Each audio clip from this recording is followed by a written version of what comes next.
अभ्यास वर्गाला आपण सुरुवात करूया. सुरुवातीला मी स्वरदाताई देशपांडे यांना विनंती करते की त्यांनी अभंग म्हणावा आणि आपल्या अभ्यास वर्गाला सुरुवात करावी. ठीक आहे.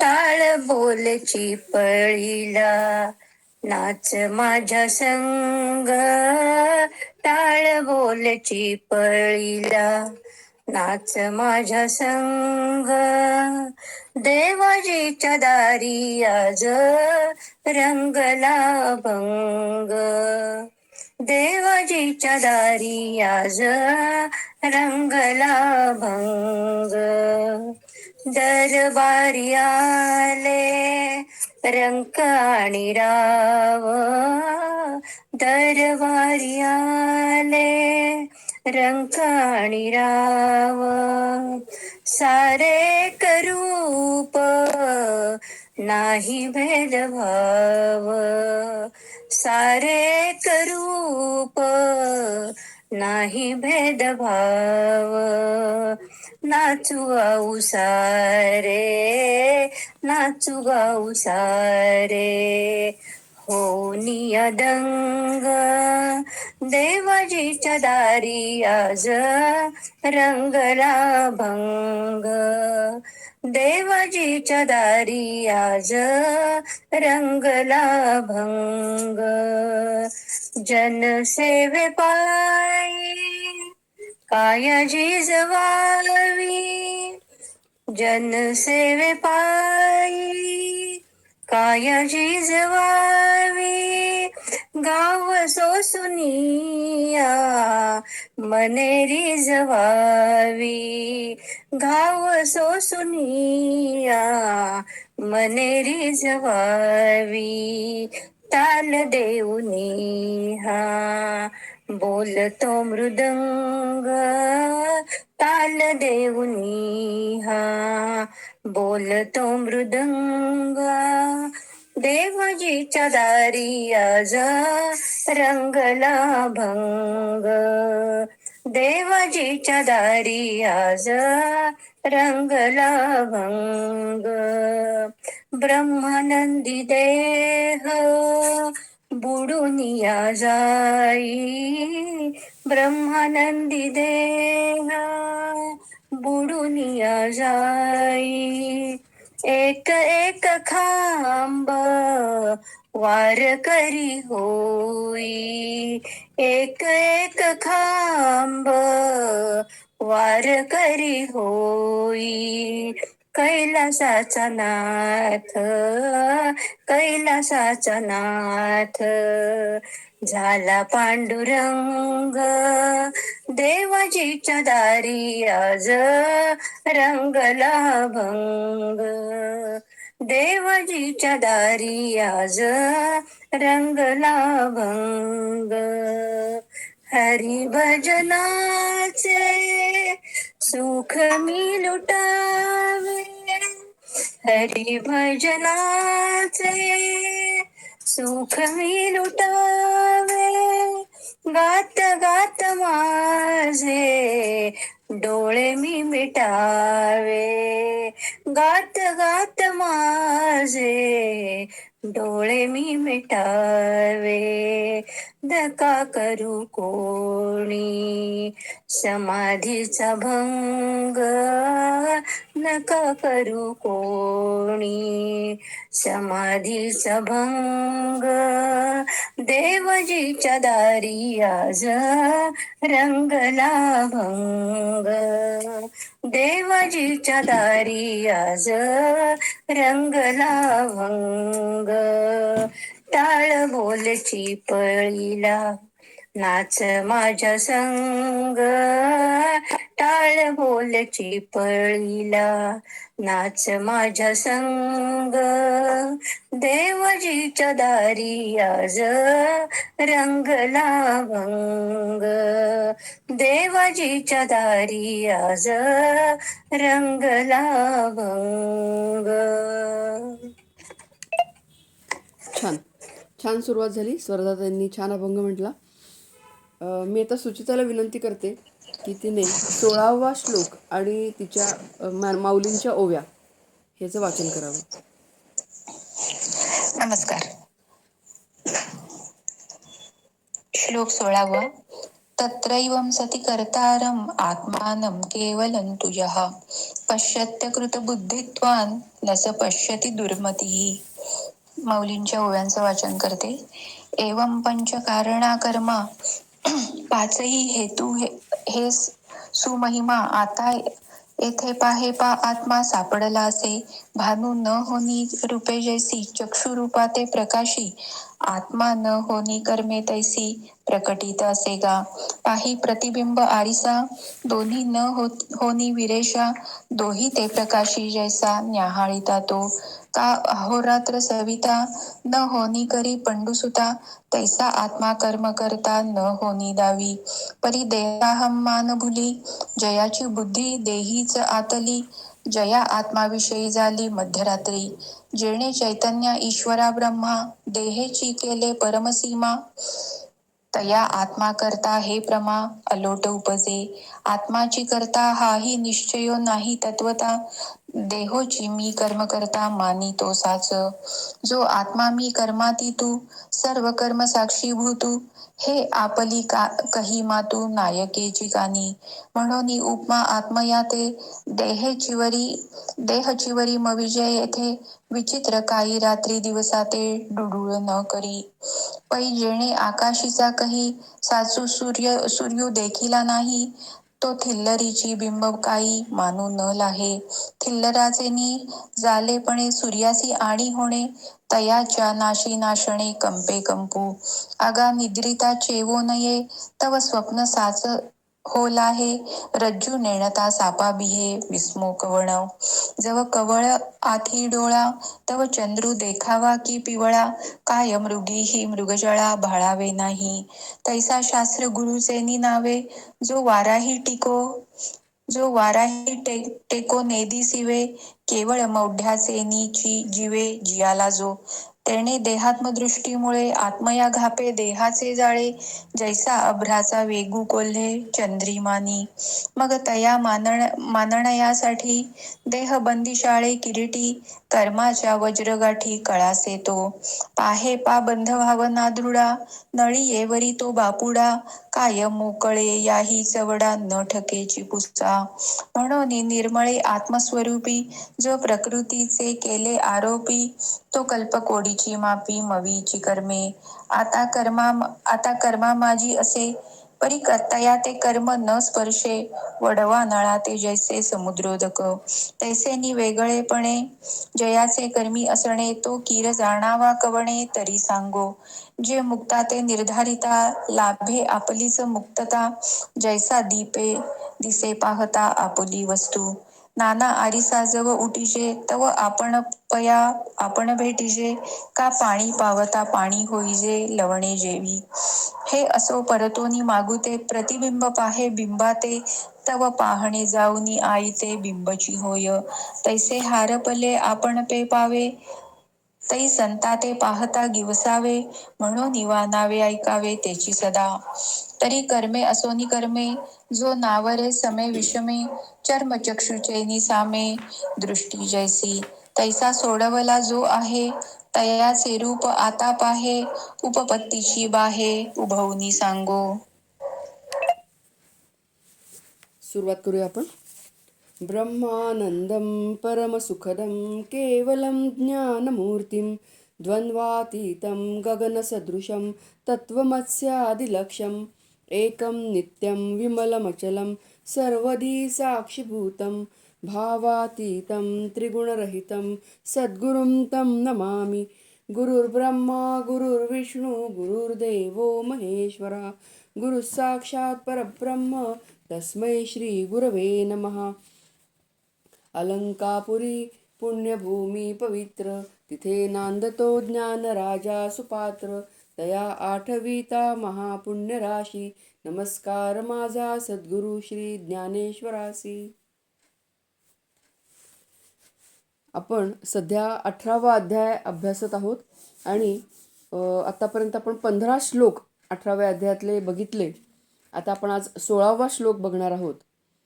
15व्या आणि 14व्या श्लोकामध्ये भगवंतांनी सांगितलेलं आहे की कर्माची 5 कारणं कोणती.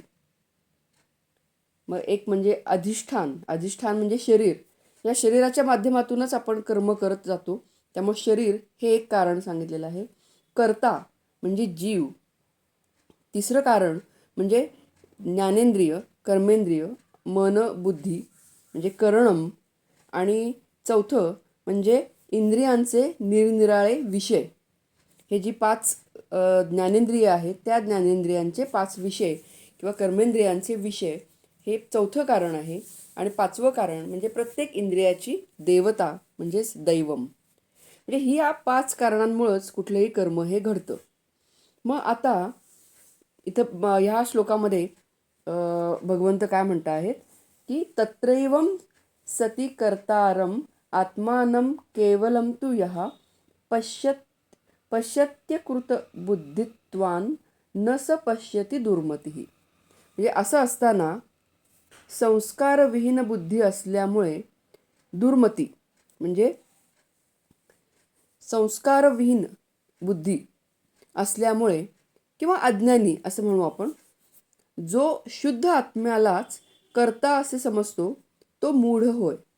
त्याला यथार्थ म्हणजे नेमकं काय आहे ते समजत नाही, असं भगवंतांनी म्हटलेलं आहे. आता आत्मा हा सर्व कर्माचा कारण नसून तो त्रिगुणात्मक प्रकृती आणि प्रकृतीच्या कार्यापासून अत्यंत अलिप्त, निस्संग, कूटस्थ आणि साक्षी आहे. आत्मा कसा आहे? कशातही लिप्त नाही आहे. तो अकर्ता आहे आणि तो अभोक्ता आहे. अज्ञानी पुरुष काय समजतो की जी काही कर्म होत आहेत ती हा आत्मा करतोय असं अज्ञानी पुरुष म्हणतो. म्हणजे शरीर, इंद्रिय, वाचा, अंतःकरण यांच्यामार्फत जी कर्म होतात ती मी करतो म्हणजे आत्मा करतो असं अज्ञानी पुरुष समजतो.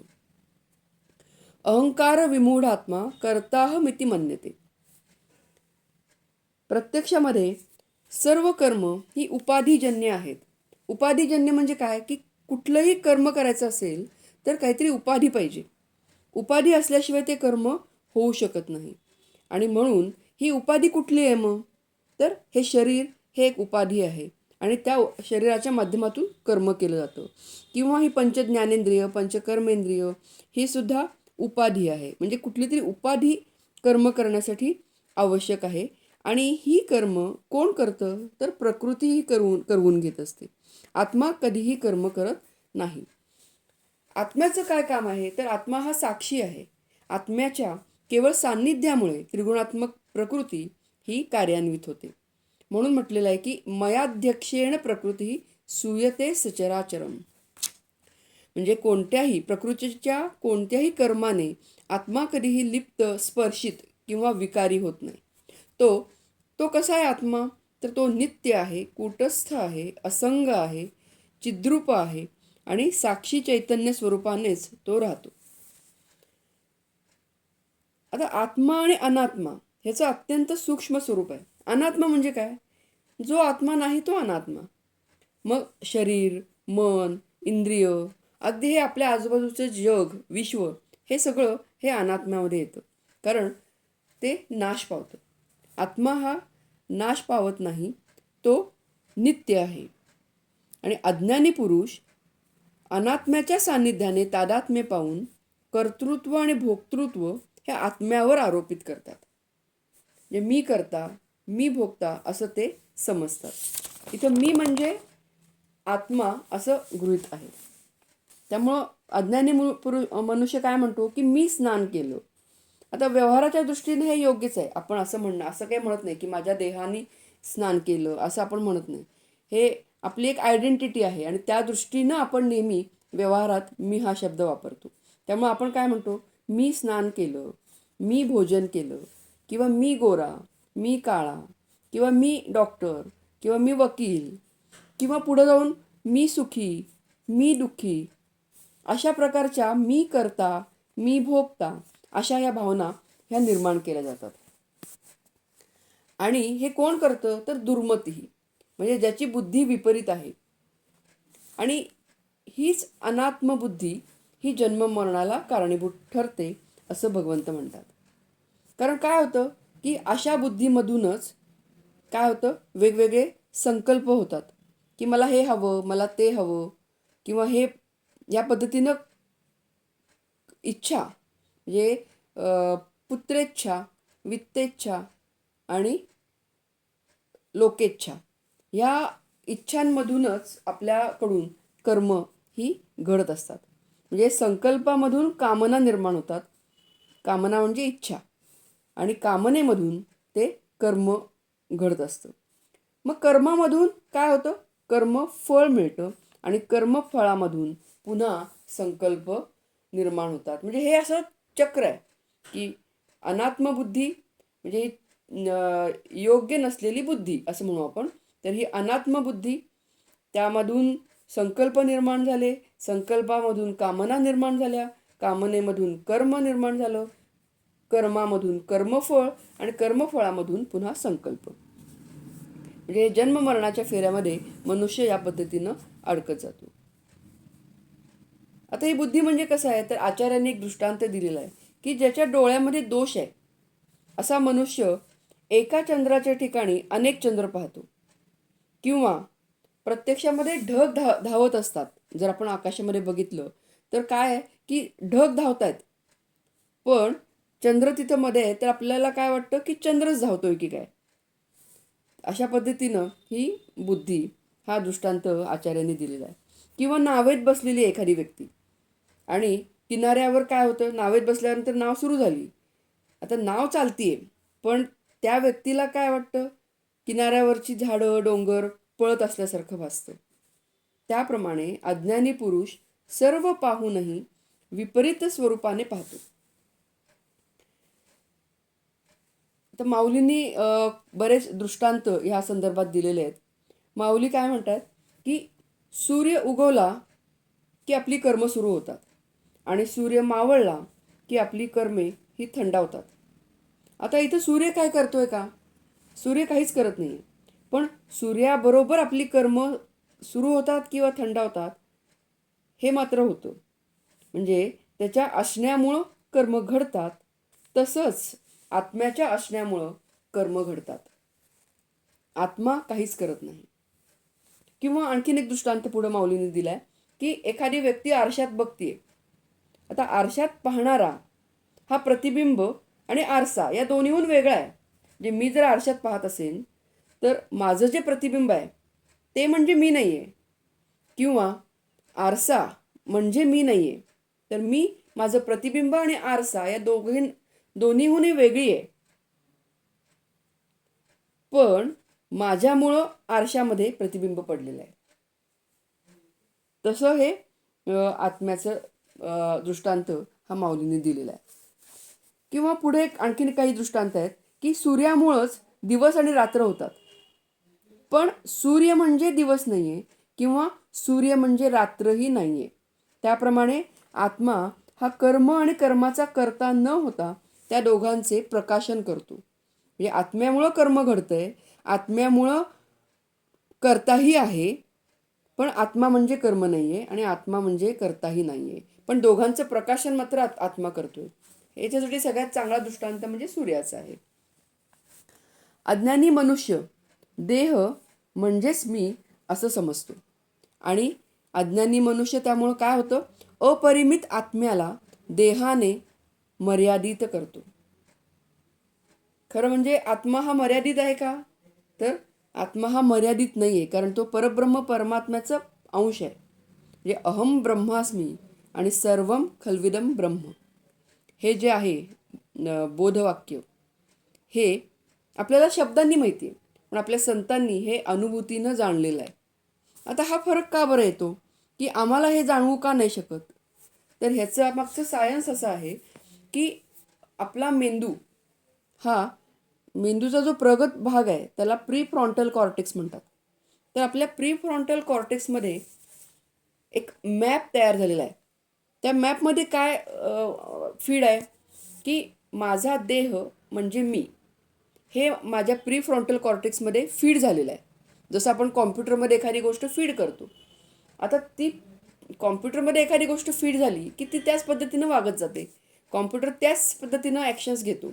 तसं माझ्या प्रीफ्रंटल कॉर्टेक्समध्ये हे फीड झाले की माझा देह म्हणजे माझे हात, माझे पाय, माझं शरीर म्हणजे मी हे माझ्या प्रीफ्रंटल कॉर्टेक्सला फीड झालेलं आहे. त्यामुळं माझा मी हा सीमित आहे. आता आपण एक उदाहरण घेऊ की एक टेनिसपटूचं आपण उदाहरण घेऊ. रॉजर फेडरर हा एक प्रसिद्ध टेनिसपटू आहे. आता तो जेव्हा रॅकेट हातात घेऊन खेळतो तेव्हा त्याच्या मेंदूमध्ये हे गणित तयार असतं की चेंडू आल्यानंतर रॅकेट किती लांब केली की ती रॅकेट त्या चेंडूला लागेल. म्हणजे त्याच्या प्रीफ्रंटल कॉर्टेक्समध्ये, त्याच्या मेंदूमध्ये त्याचा हात एक्सटेंड होऊन त्याच्या रॅकेटच्या शेवटच्या टोकापर्यंत जातो. म्हणजे त्याच्या मेंदूमध्ये मी हा त्याच्या रॅकेटमध्ये सुद्धा इन्क्लूड आहे. म्हणजे त्याची रॅकेट हे त्याच्या हाताचं एक एक्सटेन्शन आहे. आता ह्या विश्वामध्ये त्या पद्धतीने जर आपण विचार केला तर ह्या विश्वामध्ये अनेक रॅकेट आहेत. एक नातेवाईक रूपी रॅकेट आहे, एक पशुपक्षी रूपी रॅकेट आहे, झाडं, वेली, नदी, डोंगर रूपी रॅकेट आहेत. आता जेव्हा आपल्या प्रीफ्रंटल कॉर्टेक्समध्ये हा मॅप पक्का बसेल की मी फक्त या देहापुरता मर्यादित नसून त्याचे एक्सटेन्शन म्हणजे नातेवाईक, पशुपक्षी, झाडे, वेली, नदी, डोंगर, समुद्र हे सगळं आहे, म्हणजेच हे विश्व आहे, तेव्हा माझा मी हा विस्तारेल आणि व्यापक होईल. आणि मग साधकाचा सिद्ध होईल आणि हा सिद्ध पुरुष म्हणजेच ज्ञानीपुरुष मग असं म्हणतो की तुका आकाशा एवढा. म्हणजे जेव्हा ज्ञान होतं तेव्हा तुका आकाशा एवढा, म्हणजे तुकाराम महाराज म्हणतात की तुका आकाशा एवढा. म्हणजे तुकाराम महाराज मोठे झाले का? देहाने मोठे झाले का? ते असे का म्हणतात की तुका आकाशा एवढा? कारण त्यांचा मी हा विस्तारित झाला. आणि हे आम्हाला आत्ता फक्त शब्दांनी माहिती आहे. जेव्हा हे ज्ञान होईल तेव्हा आमचा मी हा विस्तारेल. आणि हे ज्ञान केव्हा होईल तर हे आत्मा आणि अनात्मबुद्धी जेव्हा जागृत होईल. पुढं माऊली म्हणतात की अज्ञानी मनुष्य आत्माच कर्म करता आहे असेही खरोखर निश्चितपणे मानतो असे नाही. कारण तो देहच मी आहे असं समजतो. त्यामुळं सर्व कर्मांचा करता मी देहच आहे असे तो समजतो. कारण कर्मातीत सर्व कर्मांना साक्षीभूत असा आत्मा मी आहे. ही जी स्वरूपाची यथार्थ स्थिती आहे ती असा अज्ञानी मनुष्य कधी ऐकतच नाही.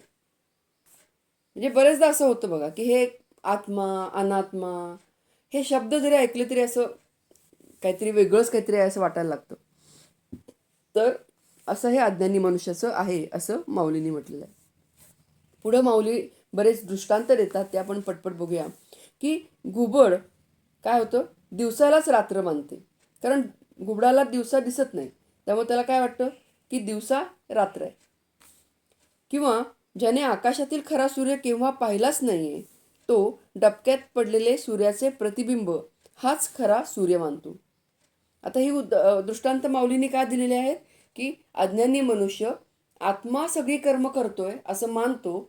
किंवा दुसरं पुढं माऊली म्हणतात की खरं तर आत्मासुद्धा नाही, देहच मी आहे आणि देहाकडूनच सगळी कर्म घडतात असं मानतो. हे अज्ञानी मनुष्याचं काम आहे. त्यासाठी ही सगळी दृष्टांत आहेत की ही विपरीत बुद्धी आहे. आता समजा एखाद्याने आकाशातला खरा सूर्य, म्हणजे आपण लहान मूल धरूया की सूर्य कधी पाहिलेलाच नाही आहे. आणि एक आपलं श्रीरामांचं लहानपणीचं उदाहरण दिलं जातं बघा की त्याला चंद्र हवा होता आणि कौसल्य मातेने काय केलं की हे दाखवलं आरसा आणि त्याच्यामध्ये चंद्र दाखवला आणि चंद्र तुझ्या जवळ आलाय असं दाखवलं. तर त्यांनी ते खरं मानलं. म्हणजेच हा दृष्टांत आहे. तर जर लहान मुलांनी कधी सूर्य पाहिलेलाच नाही आहे तर आई काय म्हणेल की हे डबक्यात पडलेला आहे ना, हा सूर्य आहे. म्हणजे हे सूर्याचं खरं म्हणजे काय आहे, ते प्रतिबिंब आहे. तो खरा सूर्य आहे का? खरा सूर्य तो नाही आहे. डबक्यातील पाण्याच्या हालचालीने सूर्य कंप पावत आहे असे तो समजतो. म्हणजे लहान मुलाला जर डबक्यात दगड त्यांनी मारला तर काय होईल, पाण्याची स्पंदनं निर्माण होतील आणि त्याच्यात पडलेलं जे सूर्याचं प्रतिबिंब आहे ते सुद्धा काय होईल, कंप पावेल म्हणजे हलेल. आणि मग म्हणजेच काय की कर्म करताना कर्माचं कर्तृत्व आणि भोक्तृत्व हे आत्म्यावर आरोपित होतं, असा हा दृष्टांताच्या स्वरूपानं आपण म्हणू शकतो. किंवा झोपलेला पुरुष जेथपर्यंत जागा झाला नाही तोपर्यंत तो स्वप्न हे सत्य मानतो. एखादी व्यक्ती झोपलेली आहे आणि स्वप्न पडलं, मग त्या स्वप्नामध्ये आपण सगळं अनुभवतो. एखादी भीती वाटली आपल्याला समजा, तर आपल्याला दरदरून घाम फुटतो. म्हणजे जसं आपण जागेपणी आहोत त्याच सगळ्या भावना या स्वप्नामध्ये निर्माण होऊ शकतात. एखादी छान गोष्ट घडली तर आपण कधी कधी हसतो स्वप्नामध्ये. म्हणजे त्या सगळ्या भावना ह्या आपण स्वप्नामध्ये अनुभवतो आणि आपण स्वप्नालाच आपलं जागेपण येत नाही तोपर्यंत सत्य मानत राहतो. किंवा एखाद्या व्यक्तीनं अंधारामध्ये दोरी बघितली आणि त्या दोरीला साप समजून तो मनुष्य घाबरला. किंवा कावीळ झाली तर काय होईल? कावीळ झालेल्या मनुष्याला चंद्र हा जरी पांढरा असला तरी त्याला चंद्र हा पिवळा दिसतो. किंवा मृगजळाला पाहून हरिण मोहित होतो. किंवा पुढं काही दृष्टांत आहे की ढग पळत असेल तेव्हा चंद्रच पळतोय आहे असं कोल्हा मानतो. आता हे सगळे कशामुळे होतं? तर विपरीत बुद्धीमुळे होतं. त्यामुळे तो जीव देहरूपी तुरुंगात कर्माच्या पक्क्या गाठीने जखडला जातो. आता ही अशी विपरीत बुद्धी असेल तर काय होतं की मी म्हणजेच देह आहे हे समजून पुन्हा पुन्हा जन्ममरणाच्या फेऱ्यामध्ये तो जीव हा अडकतो. माऊलींनी शुकनलिका न्याय हा पण एक दृष्टांत दिलेला आहे. आता शुकनलिका न्याय म्हणजे काय? तर पोपटाला पकडण्यासाठी पारधी काय करतो की एक पिंजरा लावतो आणि पिंजऱ्याच्या बाहेर एक नळी काढतो. आता त्या नळीवर बसलं, पोपट बसला की ती नळी फिरते आणि पोपट उलटा होतो. आता खरं म्हणजे पोपटाकडे पंख आहेत, त्यामुळं पोपटाने ती नळी सोडली तरी सुद्धा तो उडून आकाशात जाऊ शकतो. पण पोपटाला काय वाटतं की ही जर नळी मी सोडली तर मी पडेन, आणि त्यामुळं ती नळी घट्ट पकडून पोपट त्या नळीला घट्ट पकडून बसतो आणि मग पारध्याच्या पिंजऱ्यामध्ये तो अडकतो. ह्याला म्हणायचं शुकनलिका न्याय. म्हणजे नळीवर बसलेला पोपट हा नळीला घट्ट धरतो, त्याचे पंजे मोकळे आहेत, पंख त्यांनी हलवले तर तो उडून जाऊ शकतो, पण तो नळीला सोडत नाही. किंवा हत्तीचं एक उदाहरण आहे की छोटा हत्ती जेव्हा असतो तेव्हा त्याला साखळ दंडानी म्हणजे मेटलचे साखळ दंड असतात त्यांनी बांधलं जातं. आता हत्तीच्या मनामध्ये म्हणजे आपण प्रीफ्रंटल कॉर्टेक्स धरूया की त्याच्या प्रीफ्रंटल कॉर्टेक्समध्ये पक्क बसलेलं आहे की आता खरं म्हणजे हत्तीमध्ये प्रीफ्रंटल कॉर्टेक्स नाही, कारण प्रीफ्रंटल कॉर्टेक्स हे प्रगत मेंदूचं हे आहे, तो मानवामध्ये आहे. तर पण आपण असं धरूया की हत्तीच्या मेंदूमध्ये हे पक्क बसलेलं आहे की त्याला बांधलेलं आहे आणि बांधलेलं असल्यामुळं तो सोडून म्हणजे ज्याला कशाला बांधलेलं असेल, समजा झाडाला बांधलेलं असं समजूया, तर त्या झाडाला सोडून तो जाऊ शकत नाही. हत्ती मोठा होतो, जसा जसा मोठा होतो तसं त्याची ही पक्की धारणा व्हायला लागते की मी बांधलेलो आहे आणि मी बांधलेलं असताना मी जाऊ शकत नाही. त्यामुळं मग त्याला बांधलेला जो कोणी असेल तो काय करतो, त्याला साखळदंड सोडून जरी दोरखंडाने जरी बांधलं तरी हत्ती ते सोडून जात नाही. याचं कारण त्याच्या मेंदूमध्ये ही पक्की धारणा झालेली आहे. खरं म्हणजे तो दोरखंड तोडून निघून जायची शक्ती हत्तीमध्ये आलेली असते, पण तरीसुद्धा ते हे गृहीत धरतो की मला बांधलेलं आहे, मी बद्ध आहे आणि मी ह्याच्यातनं सुटून जाऊ शकत नाही. वडवा नल जसं समुद्रात असूनही समुद्राचे पाणी त्याला स्पर्श करू शकत नाही, त्याप्रमाणे ज्ञानी व्यक्ती कर्मामध्ये असूनही त्याला कर्म स्पर्श करू शकत नाही. म्हणजे आत्म्याचं साठी उदाहरण हे आहे की आत्माच्या सान्निध्याने कर्म घडतायत, शरीराकडून जीवाकडून कर्म होतात. कशामुळं होतात? तर हे आत्म्यामुळं होतात, आत्म्याच्या प्रकाशनामुळं होतात. पण आत्म्याला कुठलंही कर्म हे स्पर्श करू शकत नाही. ह्याच्यासाठी हे उदाहरण दिलंय की वडवानल म्हणजे अग्नी, समुद्रात लागलेला अग्नी. तर तो अग्नी हा समुद्रात आहे, पण समुद्राचे पाणी त्याला स्पर्श करू शकत नाही तसं. किंवा आरसा घासला असता किंवा स्वच्छ केला असता आपले प्रतिबिंब आपल्याला स्वच्छ दिसते. किंवा मीठ हे पाण्यात मिसळले की ते पाणीच होते. तर तसं हा आत्मभाव कसा जागृत होईल? म्हणजे आता हे कळलं की ही विपरीत बुद्धी आहे. आणि ही विपरीत बुद्धी कशामुळं आहे? तर मी म्हणजे देह हे समजल्यामुळं ही विपरीत बुद्धी झालेली आहे. किंवा दुसरं म्हणजे आत्मा हे सगळं काम करते आहे, आत्मा करता आहे, हे बुद्धी असल्यामुळं हे विपरीत बुद्धी झालेली आहे, म्हणजेच दुर्मती झालेली आहे. मग आता हा आत्मभाव कसा बरं जागृत होईल? तर माऊलींनी काय सांगितलेलं आहे की ह्यासाठी साधना करणं हे गरजेचं आहे. आता साधना करणं म्हणजे नेमकं काय? कारण आपण हे अगदी लहानपणापासून हे ऐकत आलेलो आहोत आहे की परमेश्वर सगळीकडे आहे. किंवा मी म्हणजे देह नाही हे आपल्याला शब्दांनी समजतं. पण ते आपल्याला अनुभूतीच्या जाणीवेच्या पातळीवर ते समजायचं असेल तर त्यासाठी साधना करायला हवी. आणि ही साधना कुठली करायला हवी? तर त्यासाठी माऊली काय म्हणतात की संतांचेच वर्णन करावे, संतांचे वर्णन ऐकावे, संतांचा विचार करावा. म्हणजे जी काही आपली ज्ञानेंद्रिय आहेत, आपण डोळ्यांनी बघतो. आता सतत आपण ह्या विश्वामध्ये वावरत असतो आणि या विश्वामध्ये वावरत असताना अनेक विषय हे आपल्याला डोळ्यांनी दिसत असतात. त्यामुळं ते विषय आपण बघताना हा प्रयत्न आपला असावा की जे मी विषय बघेन ते भगवंताला अनुसरून असतील. मग मी भगवंताचं रूप बघेन किंवा संतांचं वाङ्मय ते वाचेन, ग्रंथ वाचेन. कानांनी मला ऐकू येत असतं. आता हे कानांनी ऐकत असताना माझा हा प्रयत्न राहिला पाहिजे की जे मी कानांनी ऐकणार आहे ते संतांचं वाङ्मय असेल किंवा भजन असेल किंवा प्रार्थना असेल, हेच मी सतत ऐकत राहीन. किंवा माझ्या मनामध्ये सतत विचार चालू असतात. आता हे विचार चालू असताना आपण विचार करा, लक्षात घ्या की जेव्हा आपण स्वस्थ बसलेलो असतो, स्वस्थ म्हणजे काही न करता असं म्हणूया आपण, आध्यात्मिकदृष्ट्या स्वस्थ हा अर्थ खूप गहन आहे. पण आपण एक साधा अर्थ धरूया की मी काहीही न करता बसलेले आहे किंवा मी प्रवास करत आहे.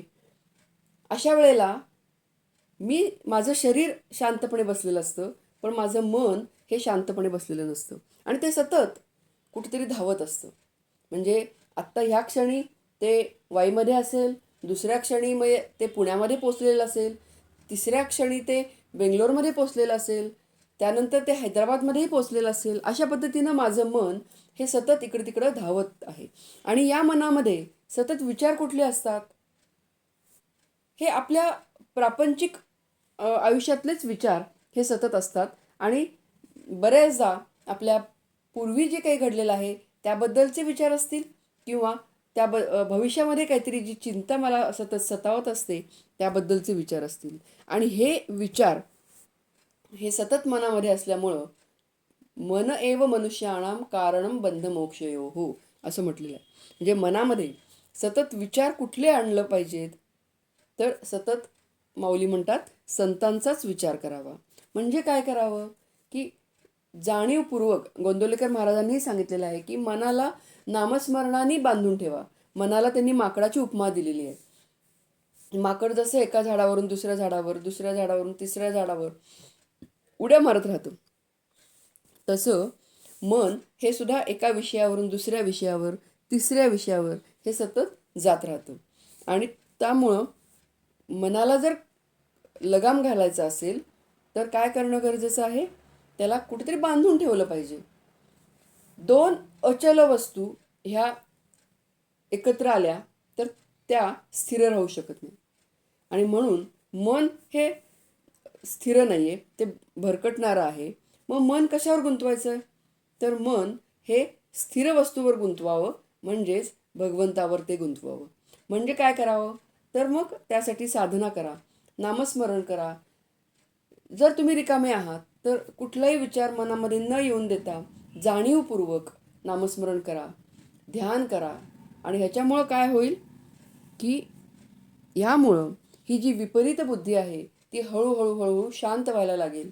आणि मनामध्ये सतत भगवंताचाच जर विचार करत राहिलो तर ही बुद्धी ही जाणून घेऊ शकेल, त्याला अनुभूती येऊ शकेल की आत्मा म्हणजे काय, मी म्हणजे आत्मा. मग आत्मा कुठलंही काम करत नाही तर आत्मा कसा आहे, साक्षी भावानी तो राहतो आहे. कुठं राहतोय तर या देहामध्ये आलेला आहे. पण आत्मा म्हणजे देहानी सीमित नाही तर तो वैश्विक आहे.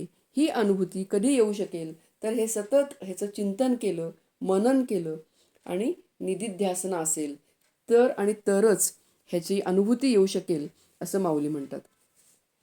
ज्याप्रमाणे कातडीच्या डोळ्याच्या कातड्यात दृष्टी असून ती दृष्टी त्याने लिप्त होत नाही, त्याप्रमाणे ज्ञानी पुरुष सर्व कर्मांच्या बंधनापासून मुक्त झालेला असतो. म्हणजे आपण जे मगाशी जे सर्कल बघितलं की संकल्प मनामध्ये निर्माण होतात, त्या संकल्पामधून कामना निर्माण होतात, कामनेमधून कर्म होतं, कर्मामधून कर्मफळ होतं आणि कर्मफळामधून पुन्हा संकल्प निर्माण होतो. आणि यामुळे या जन्ममरणाच्या चक्रामध्ये मनुष्य हा अडकतो. पण ज्ञानी मनुष्य तसा कर्माच्या बंधनामध्ये अडकत नाही. ह्याचं कारण तो कर्मबंधनापासून मुक्त होतो. ह्याच्यासाठी उदाहरण हे दिलंय की कातडीच्या डोळ्याच्या कातड्यात दृष्टी असून ती दृष्टी त्या कातड्यांनी लिप्त होत नाही. म्हणजे डोळा आहे, त्या डोळ्यावर आपल्याला पापणी आहे, मग ते पापणीमुळं ती दृष्टी लिप्त होत नाही. तसं ज्ञानीपुरुष या सर्व कर्मांच्या बंधनापासून मुक्त असतो, कारण तो ज्ञानी आहे आणि त्याला हे ज्ञान आहे की मी म्हणजेच आत्मा हे काही करत नाही आहे, आत्मा साक्षी आहे आणि मी म्हणजे आत्मा आहे, मी म्हणजे फक्त देहापुरता मर्यादित नाही. आता हे थोडंसं कर्म अकर्म हे जे आपण 4थ्या अध्यायात बघितलेलं होतं त्याच्याशी हे संबंधित आहे. तर ह्याचा विस्ताराने पुढच्या 17व्या श्लोकामध्ये नेमकं काय आहे ते माऊलींनी सांगितलेलं आहे. आपल्याला 4:50ला जॉईन व्हायचं आहे म्हणून मी आज इथं थांबते. 17वा श्लोक सुरू करत नाही आहे. तर आज आपण इथंच थांबूया. श्रीकृष्णार्पणमस्तु. मापारी काकू जॉईन झाल्यात का? हो, झाले. हां, मापारी काकू आता आरती म्हणतील. म्हणते आवाज येतो का? हा, येतोय. ओम जय भगवद गीते, ओम जय भगवद गीते. हरिः कमल विहारिणी, हरिः कमल विहारिणी, सुंदर सुपुनीते.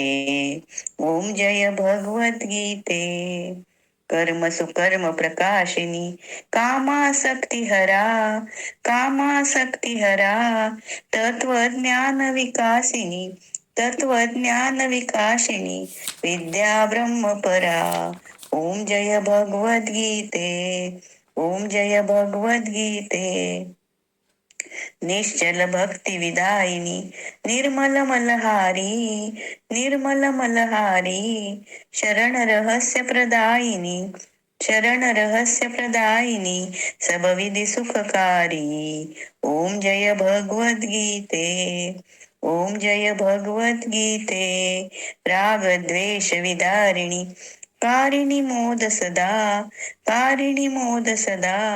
भवभयहारिणी तारिणी, भवभयहारिणी तारिणी, परमानंद प्रदा. ओम जय भगवद गीते, ओम जय भगवद गीते. आसुर भाव विनाशिनी, नाशिनी तमरजनी, नाशिनी तमरजनी. दैवी सद्गुणदायिनी, दैवी सद्गुणदायिनी, हरिरसिका सजनी. ओम जय भगवद गीते, ओम जय भगवद गीते. समता त्याग सिखावनी, हरिमुख की बानी, हरिमुख की बानी. सकल शास्त्र की स्वामिनी, सकल शास्त्र की स्वामिनी, श्रुतियों की रानी. ओम जय भगवद गीते, ओम जय भगवद्गीते दया सुधा बरसावनी मातु कृपा की जय मातु कृपा की जय हरिपद प्रेम दान कर हरिपद प्रेम दान कर अपनो करली जय ओम जय भगवद्गीते ओम जय भगवद्गीते हरिय कमल विहारिणी हरिय कमल विहारिणी सुंदर सुपुनीते ओम जय भगवद्गीते ओम जय भगवद्गीते छान. चिंता विश्वात्मके देणे येणे वाग्यज्ञे तोषावे तोषो निमज द्यावे पसाय दान हे जे खळांची व्यंकटी सांडो तया सत्कर्मी रती वाढो भूता परस्परे पडो मैत्र जीवांचे दुरिताचे तिमिर जाओ विश्वस्वधर्म सूर्ये पाहो जो जे वांछील तो ते लाव प्राणी जात वर्षत सकळ मंगळी ईश्वर निष्ठांची मांदियाळी अनवरत भूमंडळी भेट तू भूता चला कल्पतरूंचे आरव चेतना चिंतामणीचे गाव बोलते जे अर्णव पियुषाचे चंद्रमेचे अलांछन मार्तंडचे तापहीन ते सर्वाही सदा सज्जन सोय रे हो तू किंबहुना सर्व सुखी पूर्ण होनी तिही लोकी भजिजो आदि पुरुखी अखंडित आणि ग्रंथोपजीविये विशेषी लोकीये दृष्टादृष्ट विजये पोआवे जी येथ म्हणेसी विश्वेशरावो आहोईल दान पसाओ येणे वरे ज्ञान देव सुखी झाला ओम शांती शांती शांती